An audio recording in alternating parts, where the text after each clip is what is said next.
我就看不惯你什么都说那个美国的东西好。我什么时候说那你看，什么都是美国东西好啊？你这个人搞笑呢？那我这眼镜片是德国蔡司的，那眼镜片上他们美国就不如德国，对不对？我什么时候都说美国东西好了，对不对？你芯片它美国它就不如这个荷兰的这个 SMILE，对吧？眼镜片它就不如德国的。我什么时候都是什么啊？都说美国的好，牙膏就不如日本的。日本的我用日本的狮王牙膏用了好几年了，对吧？那牙膏它就不如日本的，对不对？那美国它不是说做什么都好，再说我也没说过这句话。嗯，你给我的感觉就是什么美国的什么东西好的话，你就吹它。还有那线下好的东西我连个我不吹，我吹不好的。我是消费者啊，消费者是趋利避害的。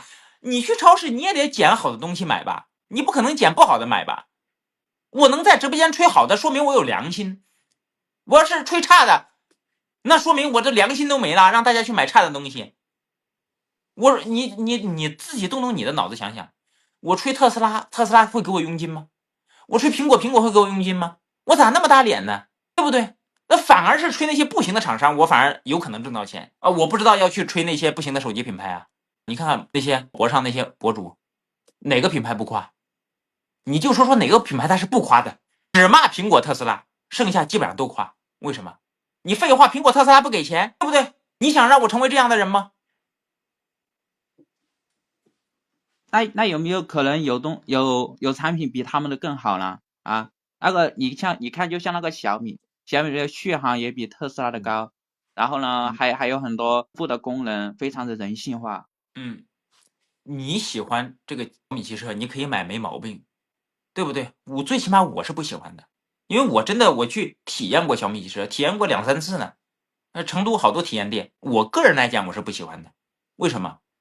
因为说实话，第一点，小米汽车那个内部，我觉得有一点不宽敞，尤其是后座，我觉得就是坐起来就是不舒服，而且就是它因为车身姿态太低了，上下车也不方便。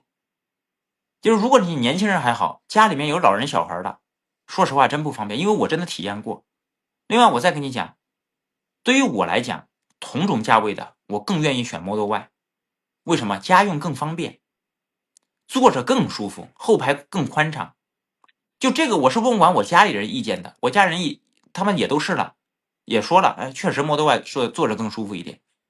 我知道 Model Y 的坐垫硬，坐垫短，但是相比较而言嘛，那也比这个对于我来讲也比小米的舒服。小米是低趴的轿车，你怎么你坐没坐过小米啊？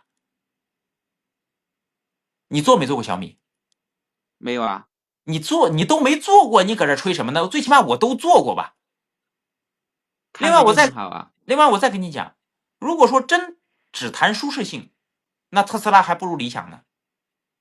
我是在直播间里面不止一次说过，那理想比特斯拉舒服多了，对吧？后面是什么独立座椅，空间更大，对吧？但是理想确实要更贵一点。所以说，对于我来讲，综合考虑就是买特斯拉 Model Y。我说这个有毛病吗？